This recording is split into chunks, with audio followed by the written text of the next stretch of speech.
Yeah. I think it looks pretty good. What do you guys think? New friend. New display. New place.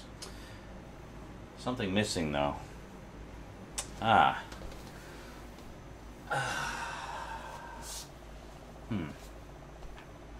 This is kind of odd. There appears to be a glowing heart inside. Well, let's just let's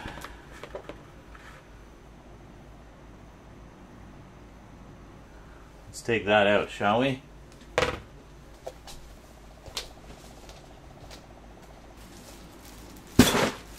We need chocolate. Lots and lots of chocolate. All right.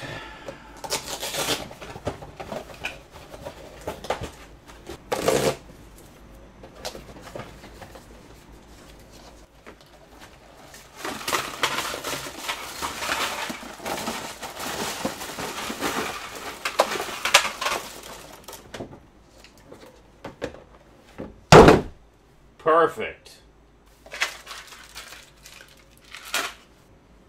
Now it looks like a proper Halloween display. Just get that out of the way.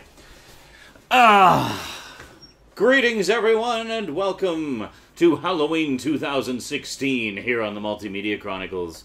Easily the single biggest Halloween bash I've ever done on the channel. You have no idea. I've been planning stuff for this since June. Yeah, I've just gone nuts this year. So expect daily videos of stuff. Just stay tuned, subscribe if you haven't already, and you'll be kept up to date on all the latest happenings. So first up, we're kicking things off with a movie review. Let's head on over to the secret chest and we'll see what goodies await us today.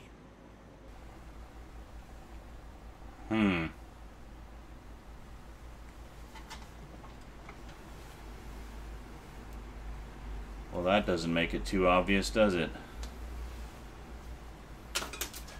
Let's take a look here. Aha! A Nightmare on Elm Street.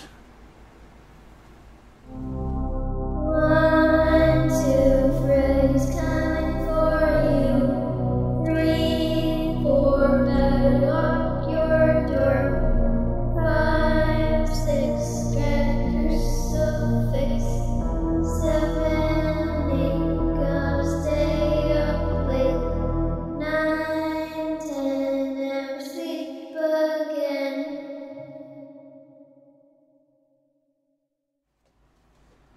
The Nightmare on Elm Street collection. Well, obviously we're not going to do all of them in one day. You can look forward to one a day. So we're going to cover all 8 movies, yes, including Freddy vs. Jason. But we're going to start from the beginning with the very first one, the original Nightmare on Elm Street from 1984. Today, on the Multimedia Chronicles, Halloween 2016.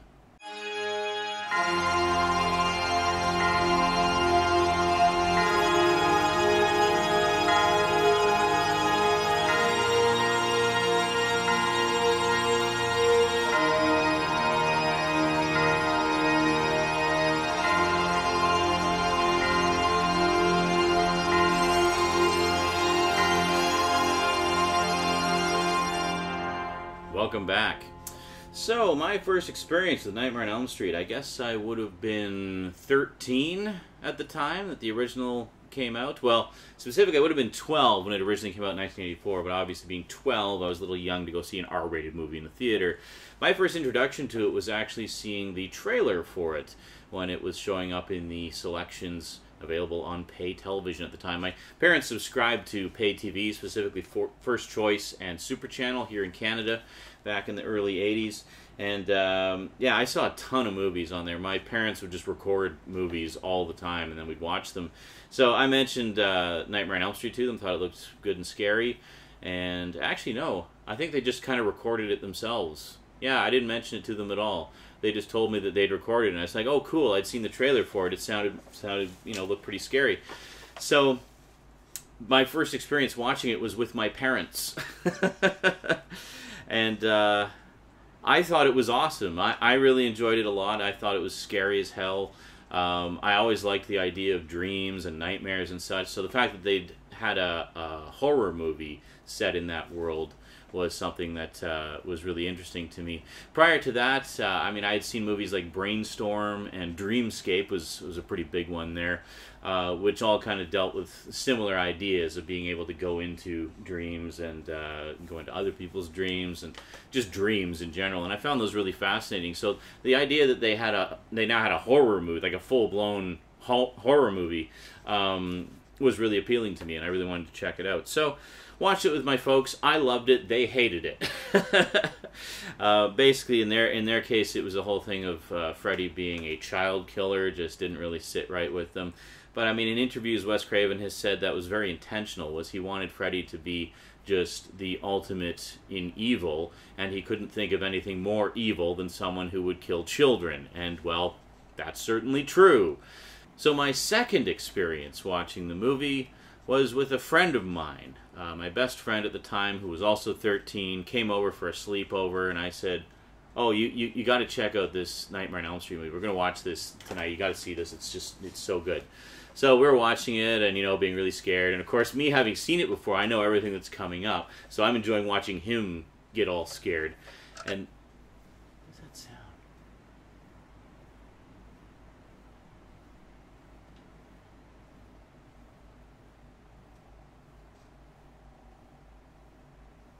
Sorry, I thought I heard something. All right. So anyway, I'm enjoying watching him get all scared. And at one point, I'm like, "Oh, do you want some chocolate milk? I can go upstairs and get us some chocolate milk and maybe some munchies." He's like, "Yeah, okay, cool." It's like, so I go upstairs to get us chocolate milk, and I just leave the movie running, and I glance over as I'm leaving the room to see what scene it's on, and it's the bathtub scene where Nancy's all alone in the tub and the Freddy claws come up, and it's very intense and suspenseful, especially if you've never seen it before. So I leave my friend all alone in the basement with that scene and go upstairs to get us chocolate milk. So I come downstairs with our drinks and our snacks, and I look, and the TV is off. The tape has been stopped, and my friend is just sitting there on the couch rocking, and he just says, "If you turn that movie back on, I'm leaving. I'm serious. Just don't even turn that movie back on. How could you leave me alone during that scene?" He was just totally traumatized, and of course I'm thinking, haha, excellent. But of course I also wanted him to see the rest of the movie. So we sat and we just kind of talked about the movie for a little bit, and then we had our snacks and stuff, and then carried on watching it. Now, I sort of focus on personal anecdotes when talking about this movie because everybody's seen Nightmare on Elm Street. Everybody knows what a horror classic it is. You don't need me to tell you how great it is. It's great. Done. It's a great movie. Rewatching it now, I have to say I really appreciate just the film technique used. I mean, cinematographically speaking, it's a really well-made film, and the structure of everything is so beautiful and perfect. Like, I did not appreciate this when I was 13. I do appreciate it now, but just how beautifully crafted this film is. I mean, it was made for a very low budget. It was basically New Line Cinema's first movie. They were just scrambling to get the money to make it, and it was very ambitious for a studio's first film. And pretty low budget by today's standards. I think it was like $10 million or something like that. Maybe not even that much, but it was not a lot of money certainly by today's standards, but even by 1984 standards, it was not a lot of money. But just the compositions of the shots and the slow building of tension in the dream sequences and even in the non-dream sequences, and the gradual blurring of the line between reality and dreams. I mean, it's wonderful. Now, looking at it now, I'm really trying to pick out, like, is there a distinct point where you can say, okay, this is the reality, this is the dream? And a lot of the times there isn't. It blurs, and it blurs very well. There are things that seem to be happening in the real world that actually aren't, and vice versa. So I love that about it, and that just continues to make it entertaining to rewatch again and again, is to sort of try to find those, where is the line drawn, and the simple answer is sometimes the line is not drawn in a clear way. It just kind of shifts. It's like a dream.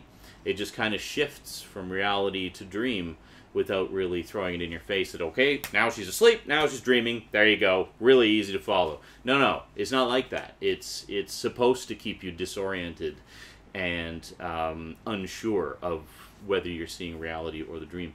Now, the character Freddy himself, boy, is he scary in this one. For a number of reasons. I mean, obviously, at the time, the character was completely unknown, so there was no backstory, there was no history, there was no prior knowledge that the viewers had going in. He was just this mysterious guy with razor claws on his hands that was killing people in their dreams, and the whole idea that if you die in your dream, you die in real life. That idea, by the way, was something that Wes Craven had read an article about, and served as the inspiration for that aspect of it. There was this this kid who was just refusing to go to sleep because he was saying that if he went to sleep he would die, and he was taking you know. Oh, it's me making that sound. It's the squeaky chair.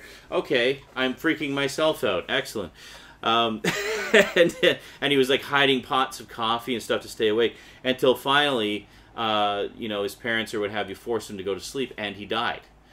So there was that aspect that was really, just a frightening concept to Wes Craven, and he thought was a great, kind of thing for a horror film.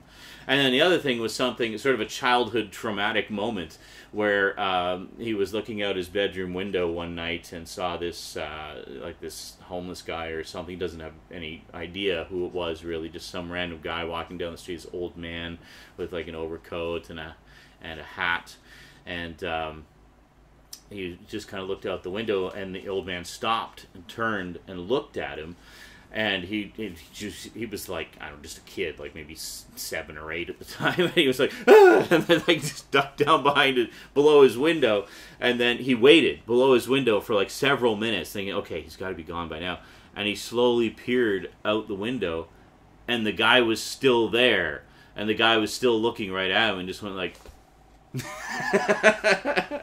like freaked him out even more.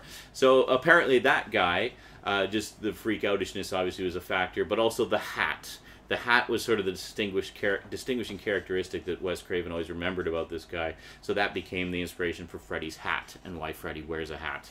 So there was a lot of different things that inspired the whole idea of Nightmare on Elm Street. The other aspect I like about this, and Wes Craven talks about it in the commentaries and the interviews and such, is just the sort of random things that find their way into the dream sequences. Like, for example, when Tina is going down the... and there's just like a random sheep that goes by, and it scares the crap out of you because you were not expecting a sheep to be there, but there it is. And the thing that gets me about that is by any other director, in any other situation, a sheep suddenly showing up in the middle of a horror movie, in the middle of a suspenseful scene, would have made everybody laugh. Nobody laughs at that point because of how it's done. It's a boo moment, but it's a boo moment that it's something ridiculous. It's a sheep, but it still gets you, and you're still scared. You don't question it. You just kind of pass it off as dream logic and let it go. The other thing is she's walking down the corridor, and suddenly there's leaves all over the place, like just fall leaves blowing into the corridor. Again, you don't question it because you know you're in a dream, and you don't think twice about it. So, I mean, there's a lot of little strange things throughout that just work, because it's like Wes Craven really understood sort of the ludicrousness of dreams, but put it in a context that was very scary. So, I mean, yes, this is a nightmare, but we're going to have some of that ridiculous aspects of dreams in there as well. And it works really well. I mean, he pulls it off. I just want to show you something. I've always been a huge fan of this movie. I mean, needless to say, this was my franchise growing up. I mean, I know a lot of people... I was a little bit too young to jump on the Halloween and Friday the 13th bandwagons. They were just a little bit before my time. 1984, I was 12. I saw this in 1985 when it came on pay TV, so I was 13. That was the perfect age to, discover a horror franchise and kind of grow up with it. For others, it would have been other horror franchises. But always been a huge fan of Nightmare on Elm Street, and it's also been my favorite for a number of reasons. This is the Laserdisc edition, which I've done a closer look at before. I'll actually include a link in the description if you want to get little more of a peek at this. But very, very cool edition indeed. I'll just put it over here so we can see that. There we go. All right.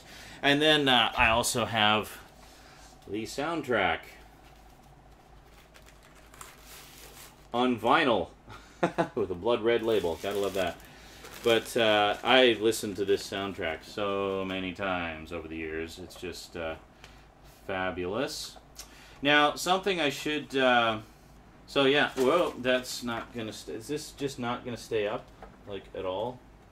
Why does the Laserdisc stay up, but this doesn't? I mean, this is way bigger. Hold on. Spread it out more. Here, can we lean it up against the chocolates? Wow, this just does not want to stay up. Hold on, let's... How about against the skulls and the rats? Can we... What is your problem? Like, the Laserdisc is way bigger and heavier. I don't understand why this won't stay up.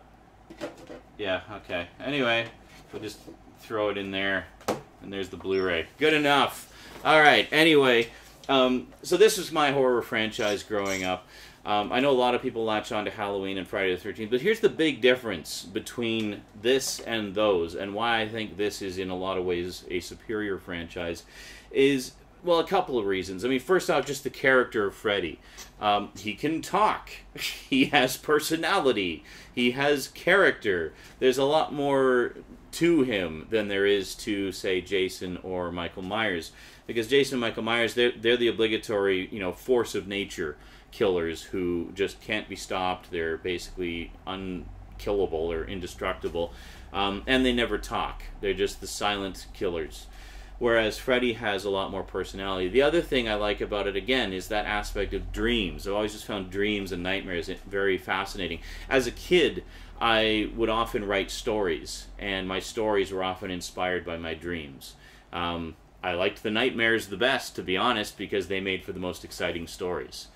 And so for me, this resonated with me a lot more personally than other horror franchises. So that's why you don't hear me talking about the other ones as much as I enjoy them, this is the one I always come back to again and again, just because it resonates with me a lot more on a lot more levels than the other ones. And I think with the dream aspects of them, there's just a lot more potential for creativity, in particular with the dream sequences, which we do see. We'll talk about it as we get through the sequels as well.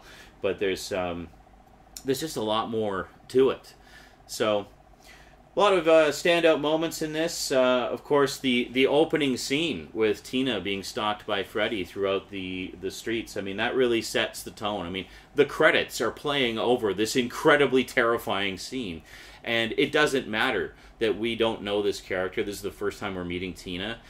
She is, you know, the obligatory innocent girl in a nightgown being chased through the streets by some maniac. And you have no idea what's going on, if it's real, if it's a dream, or what. All you know is it's very tense, and it's amazing. The scene where Tina gets killed, oh my god, I just about tossed my cookies the first time I saw that. It was like the goriest thing I had ever seen in my young life, where she's being dragged up the wall, and you see the claw marks appearing out of thin air, and just slicing her guts open, and blood, and she's like trying to... And the sound that she makes is just like, it's like when she's like trying to hold her stomach together as it's just bleeding uncontrollably. That was really horrifying to me as a kid. I mean, just the whole idea that this was something that was completely beyond her control, and he got her boyfriend there, trying to, you know, just reaching out. He thought we realized later he thought it was just another nightmare, but being completely unable to help her. And it was just so many layers of helplessness. The boyfriend is helpless. How's he gonna pull her off the ceiling? And then what does he do? How does he pull something off of her that he can't see or touch? And then her being dragged up the ceiling and sliced to ribbons and such. See, now right away we have the blurring between reality and dream. Is that all happening in a dream? Are we seeing? Is it a dream? Is that the Rod seeing in the dream, Tina being killed, and then he wakes up and sees the result of it. So was she actually dragged all over the walls and ceiling and everything?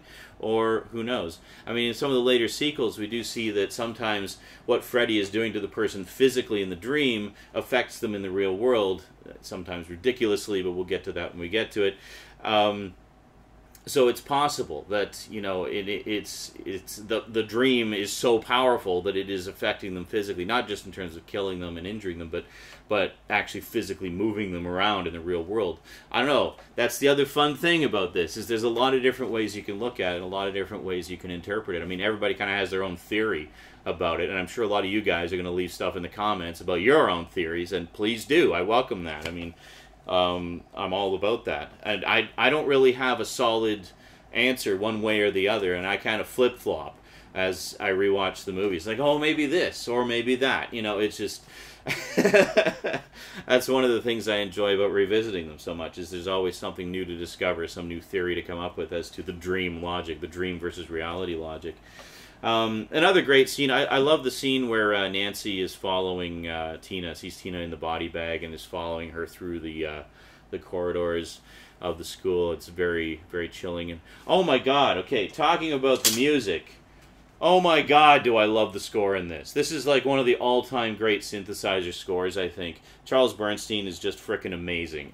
He did a fantastic job on this score. And he's normally like an orchestral composer as well, so I mean, this is very rare that he does sort of like a full one-man show kind of score. So he did it all on synthesizers, I mean, basically to save money, because they were all looking to save money anywhere they could. So... but just fantastic. I mean, it is so chilling and surreal, and it has this weird kind of ethereal quality to it.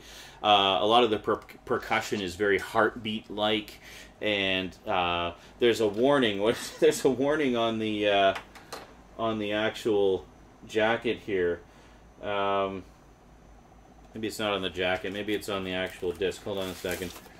I swear there was a warning on here. Huh, it doesn't seem to be on this one. I think I actually had a CD that was a combination of tracks from the first and second Nightmare on Elm Streets a while ago. I don't have it anymore, but I remember specifically there being a warning. I could have sworn it was on this one, but anyway, there was a warning on the dust jacket about the really deep bass being used and the frequencies of sound.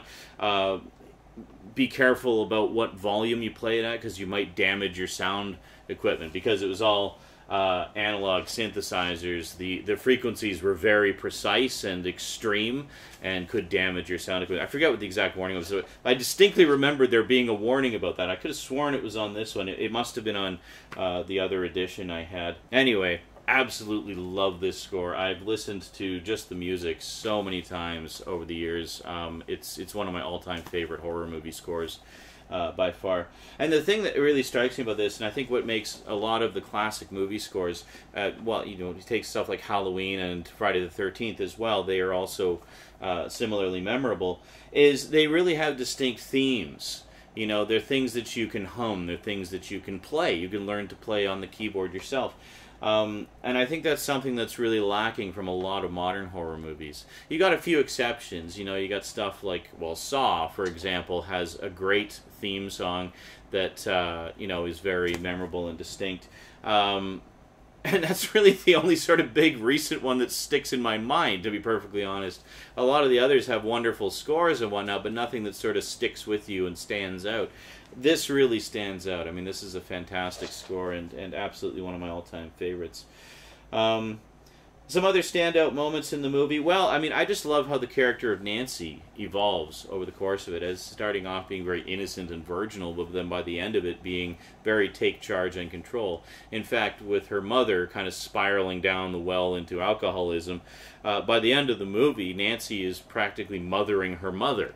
And she is very much the one in charge, and the mother is the baby in many ways, just kind of like drunk and laid out on the couch, and you know, and well, and then as Nancy's going off for her final confrontation with Freddy, how she's tucking her mom into bed and like kissing her goodnight and stuff. It's like Nancy has become the mom, and that definitely plays into later when we see Nancy return in the third one, and how she's matured even further in that. So it kind of sets up that the beginnings of that arc, I think, quite nicely. But obviously that was not the intention at the time. It was only ever meant to be a standalone movie, and then New Line decided to turn it into a franchise. But yeah, I love how she evolved over the course of it. We, of course, get to see a young, up-and-coming Johnny Depp. This is actually before he did 21 Jump Street, so I think this is actually his very first movie. If I'm not mistaken, it does say, and introducing Johnny Depp at the beginning, which means it's his very first movie. And so pretty funny to see him there as the sort of slightly doofy boyfriend. Yeah, and keep an eye out for Lynn Shay if you're an Insidious fan, because she plays Nancy's school teacher in one of the early scenes there. Oh, and also keep an eye out for Charles Fleischer as the dream researcher. Charles Fleischer, of course, most of you will probably know as the voice of Roger Rabbit. Yes. So this is obviously pre-Roger Rabbit by about 4 years, and it's just kind of cool to see him on screen. He's done a lot of on-screen stuff as well as voice work. In fact, I think he's probably done more on-screen stuff. But it's kind of funny to see him in one of the all-time great horror movies of all time, and he's also the voice of Roger Rabbit. So there you go, kind of cool. Anyway, not sure what else I can say about Nightmare on Elm Street. It's definitely a favorite of mine, one that I will revisit again and again and again. I just love it.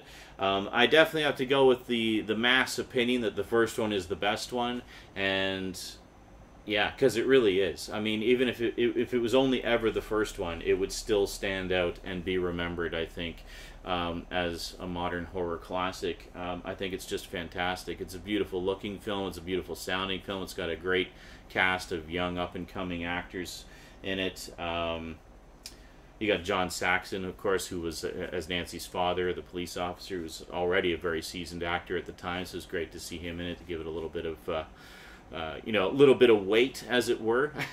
He was sort of the big name actor, big name star actor that got in it. But pretty cool, pretty cool. So yeah, if you've never seen Nightmare on Elm Street, I definitely recommend checking it out. It's a good, scary time.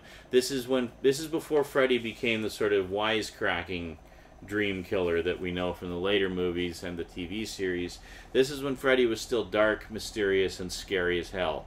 And, you know, even going into it again now, with all the knowledge of all of what happens in the sequels and the spin-offs and stuff like that, there is no question that the first one is still scary as hell. Like, it still gets me sometimes. Like, there's certain parts that'll still get me, even though I know what's coming, because it's just so damn well made. Alrighty, that is it for this first premiere review for Halloween 2016. It had to be a big one, man. It had to be a big one because this is a big franchise for me, and this is our biggest Halloween ever, so let's start it off with a bang, right? Alright, I want a chocolate bar. I'm going to have a Kit Kat, because I deserve a break today. Alrighty. So, quick thank you to my Patreon sponsors. Thanks, Patreon sponsors. You guys and gals are awesome. Special big thanks to my two highest level sponsors, Kyle Pellegrini and Get Your Gorgeous On. Thank you very much, guys. Really appreciate it.